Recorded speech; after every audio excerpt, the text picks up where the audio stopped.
Hi everyone, welcome to another episode of Into the Bytecode. Today I sat down with Charles St.Louis.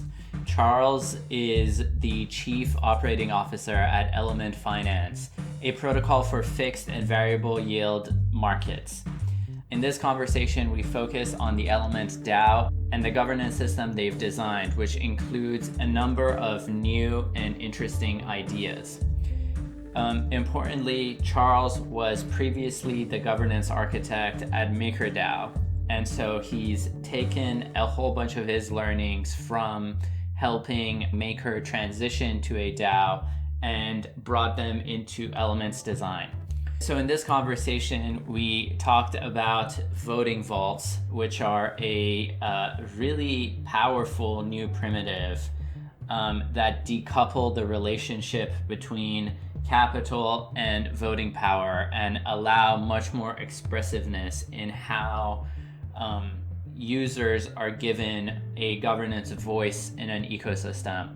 We talked about how Element is integrating NFTs into their community and how Charles thinks this might evolve over time.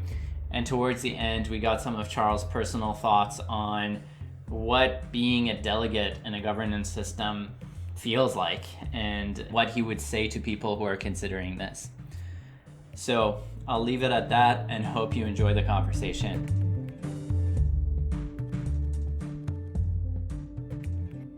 So I think first and foremost, just as an introduction, I'm the Chief Operating Officer at Element and Head of Governance. I was previously the decentralized governance architect at Maker and the first person officially onboarded to the DAO as a mandated actor, MIP editor, governance facilitator. And from my experience there, I learned a lot from setting up a very kind of core governance community. You can see all the problems with voting participation, the way certain technical smart contracts are built in the system to encourage people to vote, certain ways to lock votes in to make sure people are actually voting, a lack of incentives causing certain issues. There was a lot of big lessons that I learned from my 2.5 years with Maker Foundation and MakerDAO, which did ultimately help shape part of the design of Council and the implementation Element decided to use Council for the DAO. Maybe actually before we go into Element's governance, like what was your experience like at Maker being involved with governance so closely? Because I feel like Maker is probably, I mean, it's one of the most interesting arcs of decentralization, of like going from DAO to like semi-centralized to decentralized again, and learning a lot of these things the hard way, I imagine. So what was it like being there through that? Yeah, so Maker was the first on-chain governance system in the ecosystem. So I often say that I think first mover advantage in many cases is a paradox, especially in this industry. You see a lot of projects go with experimentation, try big risks, and the people after that often learn from it and improve upon it and emulate. So it's really amazing to see how far Maker's scaled since like the first creation of Psi all the way to MCD and then governance, dissolution of the foundation, moving from there. My specific role was building out the Maker Improvement Proposal framework to enable anyone in the community to propose changes to both governance and the protocol. And that was a huge transition, just pushing everything over to the governance community, helping them understand how the proposal life cycles work for technical proposals, for governance, social proposals. Setting up a location for forums and chatting was definitely an interesting thing. At the time, we started using Discourse, and now it's basically the de facto kind of forum for DeFi governance or Ethereum governance. The interesting thing about Maker is that, I'm going back to that first mover advantage problem, is that they built an incredible governance system. However, it's not upgradable, it's not flexible. So whenever you do want to make a change to that system, you have to upgrade the entire system. And that includes like migrating the MKR token to a new token. So you have to create a bridge. It would involve a lot of overhead and technical debt. And obviously the people in the community are very used to certain processes. So getting people up and running with a new process is a huge adjustment as well. But yeah, Maker's plan since 2018 was to have this foundation to bootstrap the protocol, I think it consisted of over 9 engineering teams, around 100 people. So in 2018, dissolving that foundation and moving people over to the DAO was a huge like undertaking, and understanding how to give control over to the MKR token, all of the governance responsibilities was a huge transitional period. And just last year, it finally dissolved and all of these teams moved over to the DAO. Other people went to different projects, including myself, although I did help out with governance and MIP editing for quite some time after. But the ecosystem's thriving. I mean, I think almost 11 billion DAI generated now from 2019. Wild. So, and the teams are great. So there's the DAO teams within Maker are called core units, and essentially it's MKR holders voting them in. They're paid a budget through the protocol revenue, which is just surreal to like explain to most people. Wow. And they're working on protocol engineering, so improving the Maker protocol, adding features, onboarding collateral. There's the risks teams that like understand the risk behind adding these collateral types. There's the Oracle core unit that make sure that the pricing around these certain assets and liquidations are handled. And all these teams are working together in harmony to onboard more collateral for people to borrow against, even hosting events at all those big conferences like DevConnect. Like I think Divinity was funded by the Maker protocol. So all these teams are doing a great job. They're learning a lot of lessons along the way, but it's definitely the role model for many DAOs to learn from, but also get inspired from. That is wild. Yeah, so it really at this point is being operated as a DAO, right? Like truly, when a lot of people are talking about it, and it's not in fact the case, but with Maker, it is. It's coming from the DAO. Yeah, everything's from the DAO. And the only thing that I would probably tweak or learn from the core unit model is that, yes, the teams are onboarded by MKR holders and paid by the protocol, but governance and the governance processes still take quite a lot of time to push things through. So to actually see these core units have assigned responsibility to push things forward quicker in the case of emergency situations or prioritization would be great. So having control over their area of expertise because they've been trusted to do that, but actually act faster than a traditional governance path that someone from the community would put forward. So that would make things a lot more efficient. Yeah. Well, we could talk about Maker forever, but I'm actually curious, like, how did that lead to Element's governance design? Yeah, so I mean, all these terms definitely come up, like voter apathy, voter fatigue, starting with fatigue, turning into apathy, having these malicious proposals be snuck through because people just don't want to vote every 5 seconds. And that's the main assumption I think a lot of DAOs these days should keep in mind is you don't really want everyone to have like vote very frequently. Like it's a bold assumption to think that people want to vote even once a month, even twice a year.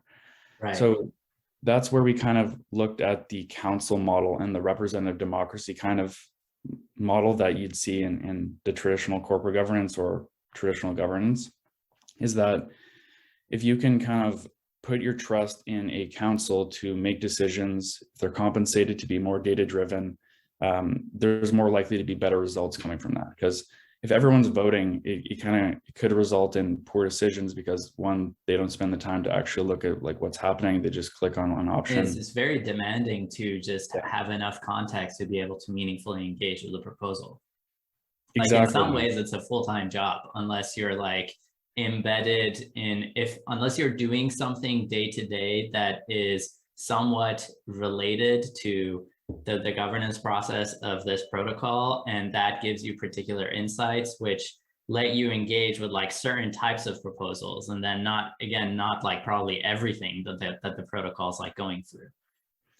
Yeah, absolutely. It's not just with Maker, it's with any DAO like ENS, Gitcoin, all these ones that recently launched, is they come out with these terms like delegates and stewards, which are essentially the same thing. But to be a delegate, it involves a lot of attention you have to spend on the forums, engaging with different community members to get their support, understand what they want. And there's only so much time where you can actually spend without getting paid. People have to pay their bills. They have to work on other projects. So compensation models is definitely at the forefront of many conversations in these DAOs, and actually compensating them, thinking through like specific models. If it's on a by term basis, could it result in them pushing forward ideas just to get paid? Should it be on a per block basis based on the responsibilities? there's all these considerations that you have to keep in mind when compensating delegates or councils. And so Element has gone with this delegating model where basically the larger community delegates their votes to anyone else they want. And then there's basically a threshold of votes beyond which you as a recipient of these votes is selected into the governance steering committee, right? And then that means that you're like more fully involved in Element governance. Yeah, that's well put. So taking a little step back, Element was very passionate about governance since the day we started. We were very focused on bringing primitives to both DeFi, but also to governance, because there's a large lack of innovation ever since that DeFi craze kind of came up, where protocols would essentially just use snapshot and a multi-sig to govern, which was not in that like core ethos of decentralization. So we built a governance protocol called Council, and it's built on Ethereum, and essentially, in short, just allows a community to manage a DAO. But the system is designed to enable flexibility, experimentation, and modularity while maintaining the security and robustness of the protocol it's governing. So this means you can try certain modules for experimentation around funding, grants, voting power, adding all these things that wouldn't have you necessarily need to upgrade the entire governance system. So you can try these things. If they don't work, just move on. If they do work, that's great. So we use this implementation or this governance protocol for Element. And the three main features are like the first one you mentioned, and that is the governance steering council. So this is kind of like an emulation between traditional corporate board of directors and the great parts from decentralized governance, like delegation and voting quickly, spending money quickly, with purpose. The GSC essentially is, there's something called the governance steering threshold, and it's delegation. So it's on a rolling basis. It's not like an election based, like in traditional governance or Synthetics' council model. So if you get delegated a certain amount of votes, I think it's around 110,000 voting power, you are eligible to join the GSC. So you can join by calling a certain function join. If you don't want to participate as the council member, you don't have to opt in. So once you're on the GSC, you have certain authorities at a base level. And of course, governance can add things to that as it goes and as the GSC becomes more of a vision and a core part of governance. But the first ones are the ability to push a proposal straight on chain. So the typical flow is you create a proposal, there's a review period, it goes to an off-chain snapshot as a sentiment gauge to see if it's worthy of passing forward to the next step. Once that passes, it goes to an on-chain vote, and if that passes, it's executed. With the GSC, they can just draft the proposal and put it directly on chain. And the council is really interesting because they each have one vote if you're on the GSC. It's not like it's their delegated voting power at the top. So it's Sybil resistant at its base, which is also really cool. They each have one vote. What do you mean? So in normal delegation systems, let's say you have 100,000 voting power, I have 59. Yeah. If we're in the GSC and we're making a decision together, you have a lot more voting power than me, almost double. So you would be able to sway the vote as a whale would Got in it. the system. So it's like a capital issue. So in this case, it's just each GSC member has one vote. It would take a quorum of, let's say, 2 or 3 people to actually pass that vote on chain. So it's like this like decision making at the top level. And ultimately, the community does have the ability to kind of veto, for lack of better terms, those decisions. So it's not ultimately on the responsibility of the GSC as a liability. The other cool thing about the GSC is that they have their own treasury contract that is funded from the DAO. So the DAO can give this treasury contract of the GSC certain funds for them to spend on one-off projects, grants, or things that need to be spent quicker. So it's an expedited process that allows them to spend without the traditional barriers that governance would have to go through. Right. The side treasury that the GSC has is kind of operates as a multi-sig, basically, between the members of this committee, and except for the fact that the larger group of voters can still probably veto what's about to happen. Yeah.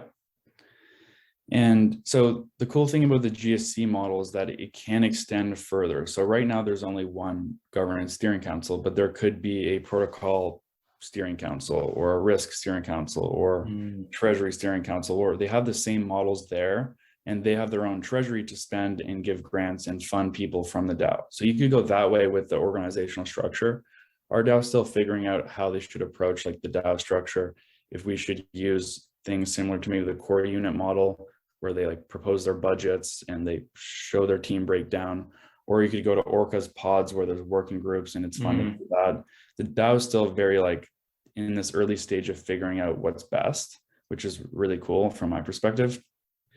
I mean, this is actually pretty mind-blowing that all of this is happening on chain, right? Like you can go look at the elements at the council smart contracts and like all the process of delegating your votes to someone, like ratifying a proposal, like all of this stuff is actually happening in the smart contract. So I think, I mean, the idea of DAOs can seem fuzzy and as this like idealistic like vision that's quite far off. But when you look at a system like this that's going to be managing real amounts of funds, it's actually all happening in a dependable way via these smart contracts. And I think that's like super cool. I mean, we're still early. There are actually quite a few projects looking at using the council protocol for their own governance system.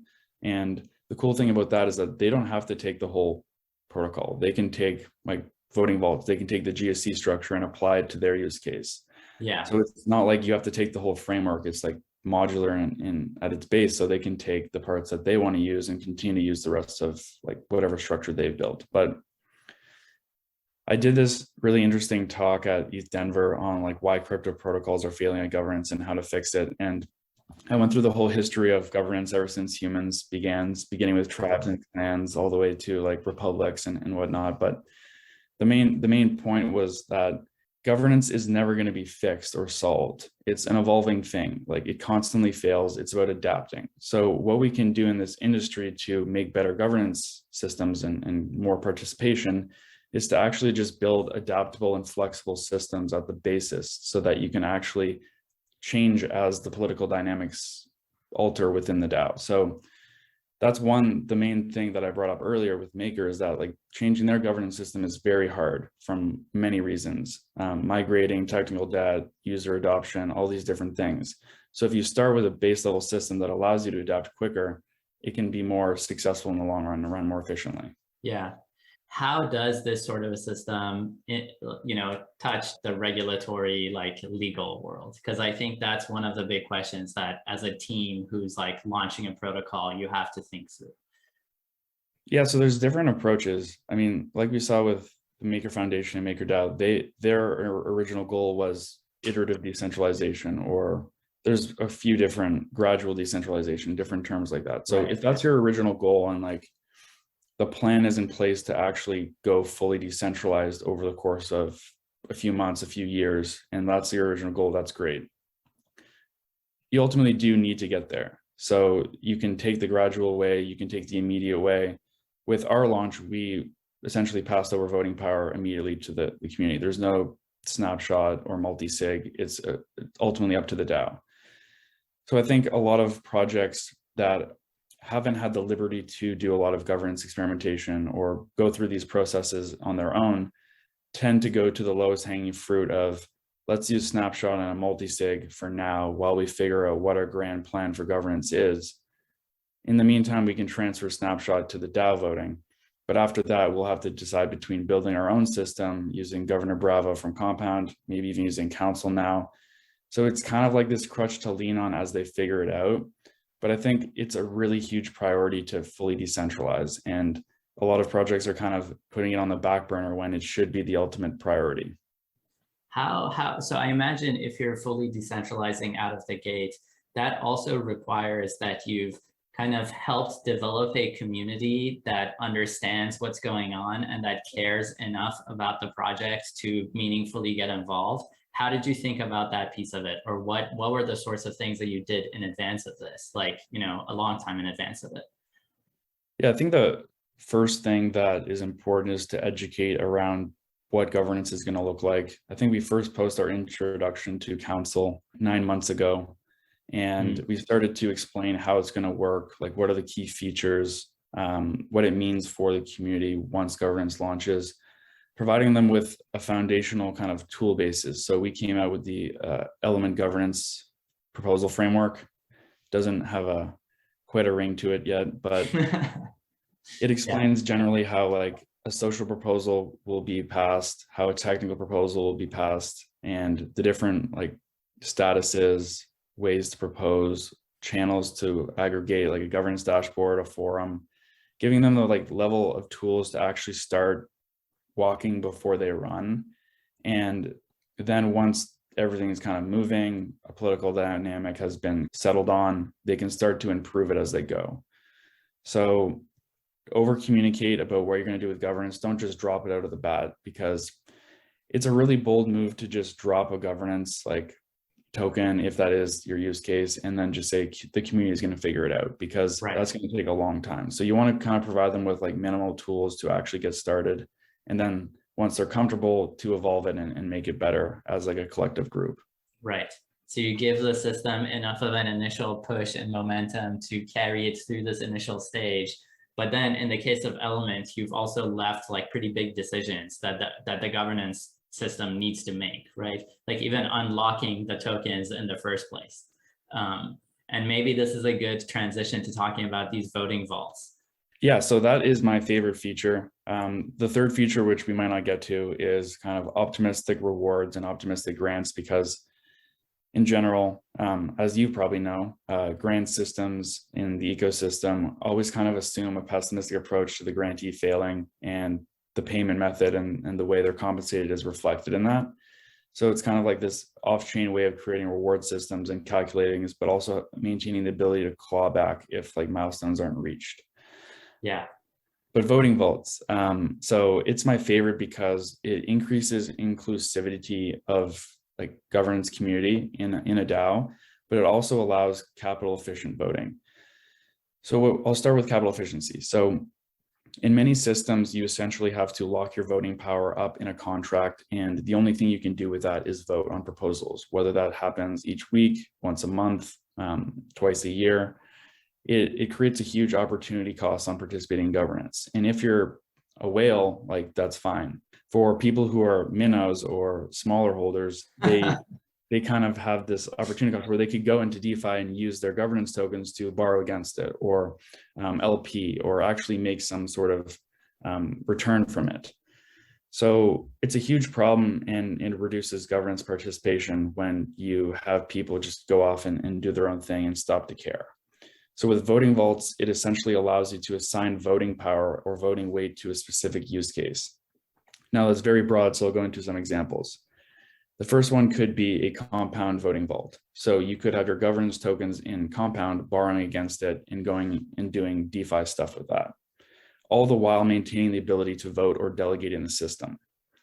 So you get the best of both worlds. And I actually think this is a very base level governance incentive, which is also lacking in the industry. So another example would be an LP position. So you go into a liquidity like provider position with your governance token, you can still maintain the ability to vote. So it increases your capital efficiency and allows you to trust someone else to vote on your behalf, or for you to even self-delegate and vote as well. Yeah. The inclusivity piece is something that matters a lot to me, because I think with a lot of these projects with one token, one vote, there's a capital barrier. So you either have to go to the protocol that this governance system is governing and do activities to earn voting power, or you have to go on the market and purchase it, where a lot of people can't do that. So with the inclusivity piece and voting vaults, you can actually create an identity voting vault, which allows people to get voting power for their work efforts in the forums, on GitHub, in Discord, all these people who are in the trenches and actually making a huge difference in governance, to get voting power to equalize the different levels of the token, purely token weighted voting. So it grows the governance community, allows more people to have a say, and ultimately the decision-making reflects like the entire community, as opposed to just one small niche of it. Yeah, this feels like a really huge idea. So maybe my way of understanding it has been that we have this council governance system, right? Which it requires voting power as an atomic unit for putting forward proposals, voting on proposals, like passing proposals. And importantly, like voting power is not the same as token ownership. Like these are two things that are completely decoupled from each other. Like voting power is just this abstract kind of like point system that's basically created inside of this protocol. And these voting vaults are a mechanism for defining how much voting power a particular address has. And they get to basically write an arbitrary kind of like program that defines how much voting power a person has. And like the most vanilla version of this could be that there's a voting vault, you put in one token into it and you get one voting power, unit out of it, right? And so that would kind of approximate the existing governance systems. But you can do all sorts of other things, like you're saying, like, you take your token, you've put it into a Uniswap LP pool, you have that LP token. Now there's a new type of voting vault where you put in this LP token and it gives you maybe 0.7 voting power coming out of it. And to me, the very interesting idea is decoupling basically ownership of the underlying protocol from voice and voting power, and making the relationship between these two much more flexible. And it also allows you to give voting power to people who like maybe don't even own any of the Element's tokens, right? Maybe as Element kind of grows in its footprint in the world, let's fast forward 10 years and this is used as one of the biggest, bond markets on the planet. Various stakeholder groups could get voting power by virtue of what they're doing already. They would participate in a voting vault that understands their role in the world, and basically on the other side of it, mints them some voting power within the protocol. Is that a good way of like understanding what's happening here? Yes, absolutely. I mean, it can be extended in so many ways, and that's, I think, the most exciting part is that, I mean, let's say even if there was like a working group or a certain DAO team onboarded, you could essentially assign each member of that team who's getting paid by the protocol an NFT which represents voting power. And the cool thing here is that as governance proceeds through like their experience of voting, understanding voting vaults, the community actually has the ability to change the voting multiplier on these different voting vaults. So as of now, we have a vesting voting vault and a non-transferable vault, but in the future, you could have like essentially the governance token be weighted less than someone who is an actual DAO contributor. Another cool one would be, because a lot of people complain about actually voting on L1 and the gas cost associated with it. And that also is a capital barrier along with the other reasons we mentioned earlier. But there could be an L2, L1 synthesis vault, and a few projects are actually looking into this and researching it, where essentially L2 would post a balanced tree hash and L1 would vote using the Merkle balance proof on L2. So you could essentially vote on L2 and it's recorded on L1. So it could encourage people who don't really want to spend that capital to pay gas on L1 to vote on L2, and hopefully increase voter participation as well. Yeah, super interesting. On that last case, why do you think one would divide their governance system between L2 and L1 in that case? Why not just put everything on the L2 in the first place? Yeah, I mean, that's a good question. I think it could eventually go there. I think a majority of governance decisions, like people prefer to have it off chain because like, as you've seen, like the huge kind of appeal of snapshot voting and signing messages to approve as opposed to doing it on chain. You do ultimately want that accountability on L1 when actually executing something for the protocol. So figuring out how that could possibly work, where you could have essentially an execution layer on L2, and then it kind of does that same settlement structure. layer on L1. Yeah. I think that would definitely need some research, but it could be an appealing way to go. It's also, I feel like the L2 landscape it's going to be a while before the dust settles, and a protocol could have constituents on multiple L2s. So, taking all of these Merkle proofs and compiling them on L1 to get the final vote might make sense as a way to go. Yeah, you could have like different L2, L1 voting vaults for like Arbitrum, Optimism, and Right. the actual members who are using those chains and voting would just like be able to go into that vault. Yeah. Another cool one, and as we see more DAO to DAO relations in the industry or acquisitions of protocols by other protocols, would be something like a DAO merger vault, where essentially it gives token holders of other protocols the ability to vote. Or even like an outburrow where you'd actually Totally. have the element principal tokens, so the fixed rate tokens or any non-governance token, get more votes than a governance token. So there's a lot of things that we'll figure out as we go, and like ideas are proposed. We're working on something that makes it a little easier to propose a voting vault. So like kind of like more of like a template where basically you just have to agree on the logic on actually assigning voting power, and you'd propose it. And then if governance approves it, that voting vault would be then an option to governance to use. Yeah.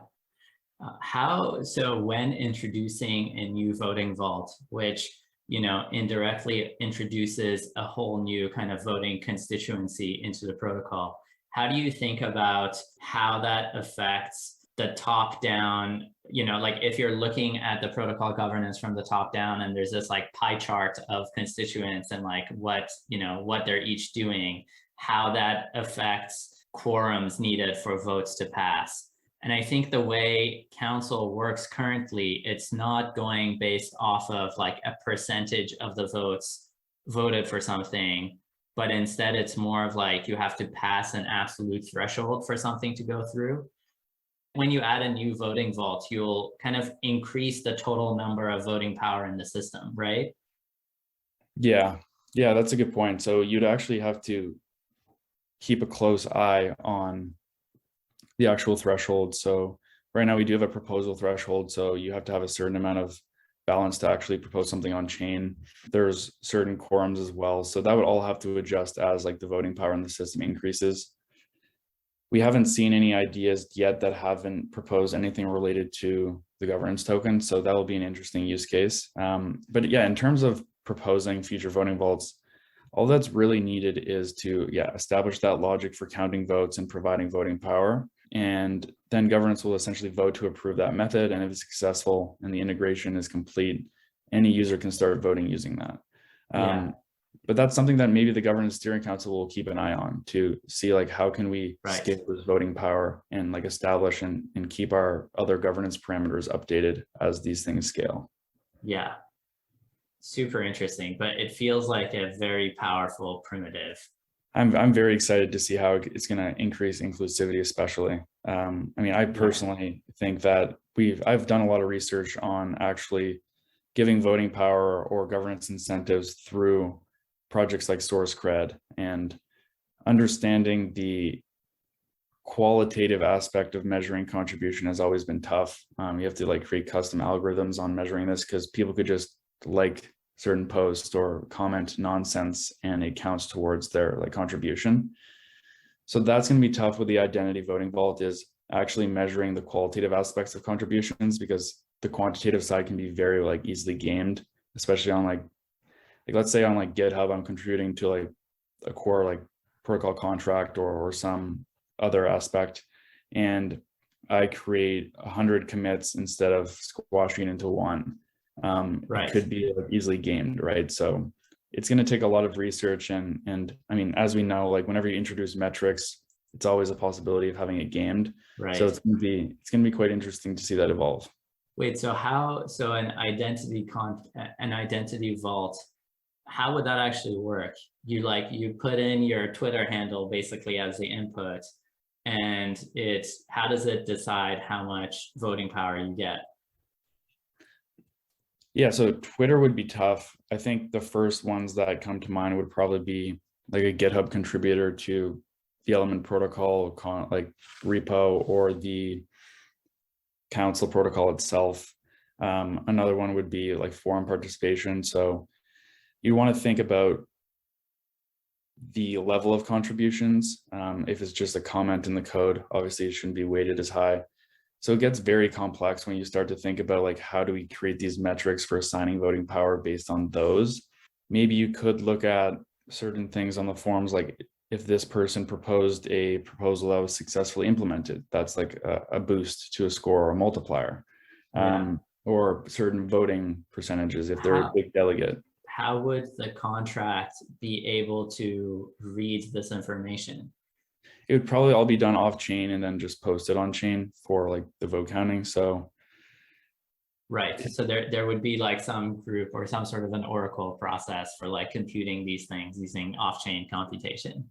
Yeah, it's interesting that because these governance systems, and I mean, just let's say airdrops as well, have a need for being incredibly neutral, they end up rewarding work that is kind of more legible and can be adjudicated in a more defensible way. And that means that it's usually around like code, or like, did you use the protocol on chain, or did you vote on governance?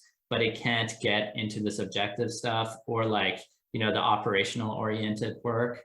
Like that feels like a very interesting area of research and exploration.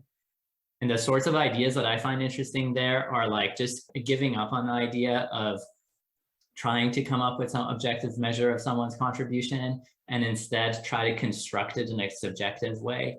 Like, you know, just like everyone who's worked with them gets to like allocate some points on, you know, how much this person contributed versus everyone else. And when you aggregate all of this together, it gives you a sense of what's going on.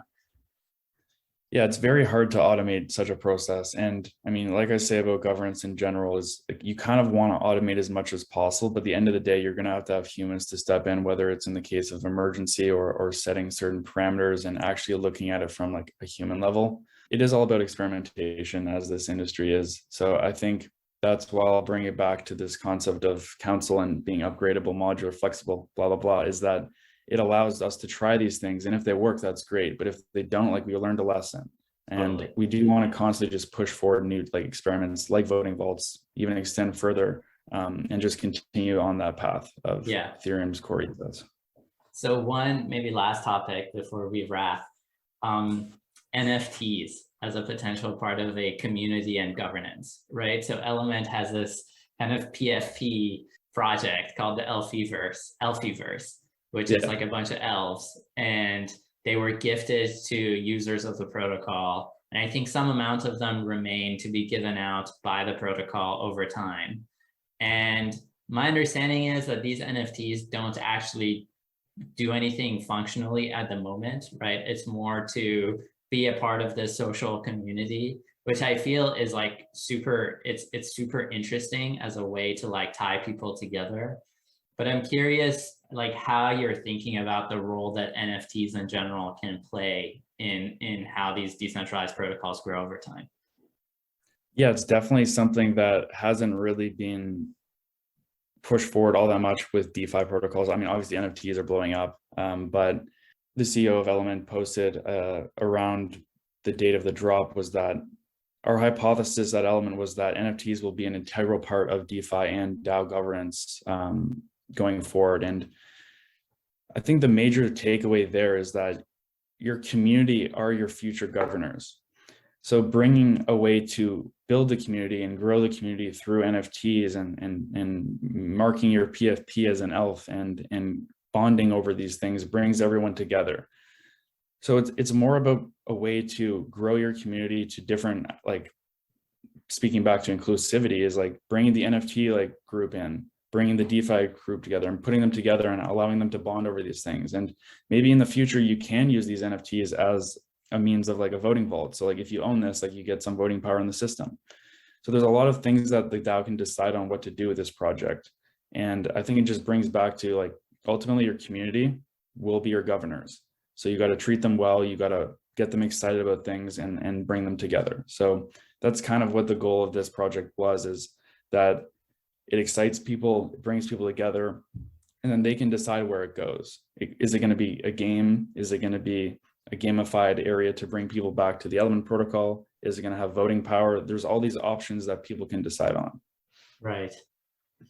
I love the fact that you can have like a playful kind of NFT project alongside like a hardcore financial primitive, like fixed interest rate, Yeah. whatever. And there's like there's an overlap in the Venn diagram of people in the world right now who are into both of these things and get a kick out of being part of this community.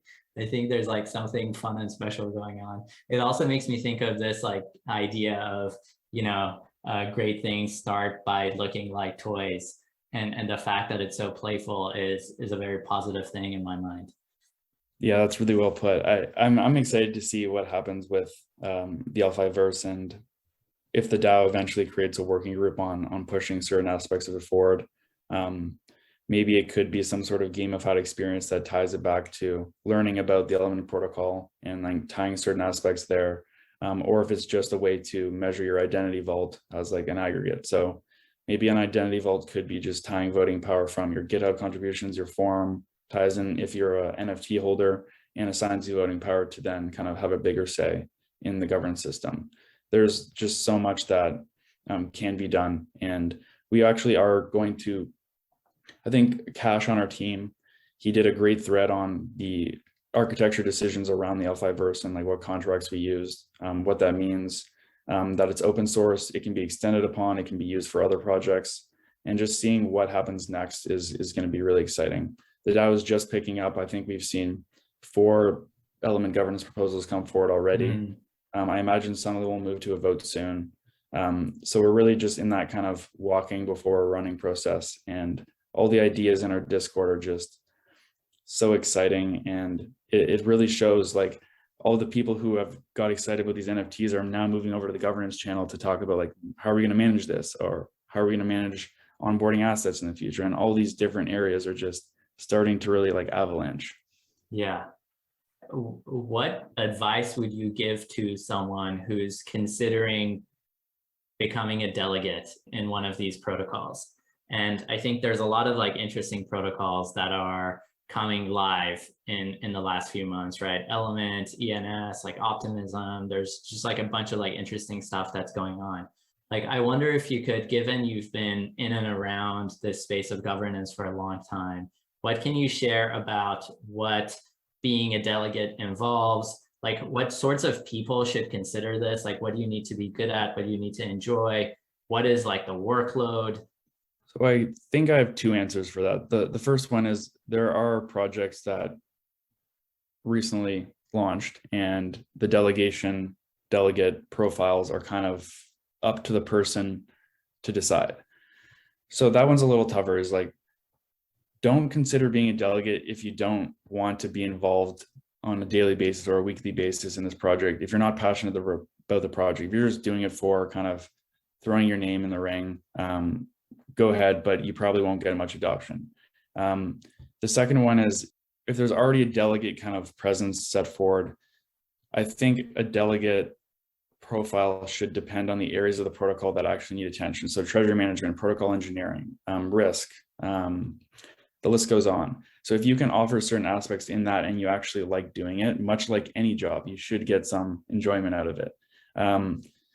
Most protocols definitely need more technical people on the delegate level, because a lot of these delegates are kind of these protocol politicians who have loud voices and opinions, and all of the opinions are, I mean, good and bad, but you need more people who are actually on that base level. So like foundational, like core developers, which is actually one of the reasons why our airdrop reached to the core infrastructure of like Ethereum core devs and like public good projects, is because these people understand all the problems that have been exist in the industry for as long as it's existed, but also they've built the core infrastructure, and these DeFi projects are on top of that. So they should have a voting power in how these things should be governed as well.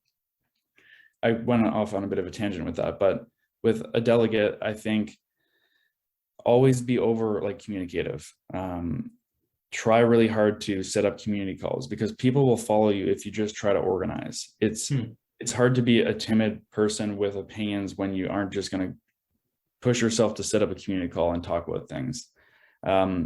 The last thing I'll get to is delegate compensation. I think it's absolutely critical for any project to compensate delegates or even councils and contributors, because there's only so much time where you can, like I said earlier, where you'll work for free. And then the work will kind of get diminished. Malicious proposals will sneak through because people stop caring. And it kind of just shows a lack of prioritization for the protocol to not compensate these people who are helping making decisions. If you can't do that and you're willing to spend on something that's a little less meaningful, then you're probably not in the best political dynamic. NGMI. Yeah, exactly. Yeah, I mean, especially talking about like technical contributors, like just sitting down to understand a proposal and give real feedback on it would take half a day, you know, easily. And this person's time is scarce at the end of the day. Yeah, and I mean, delegates can be a wide range of, they can be cat herders, they can be like, yeah, coordinators, they can be technical experts, subject matter experts who actually contribute their ideas.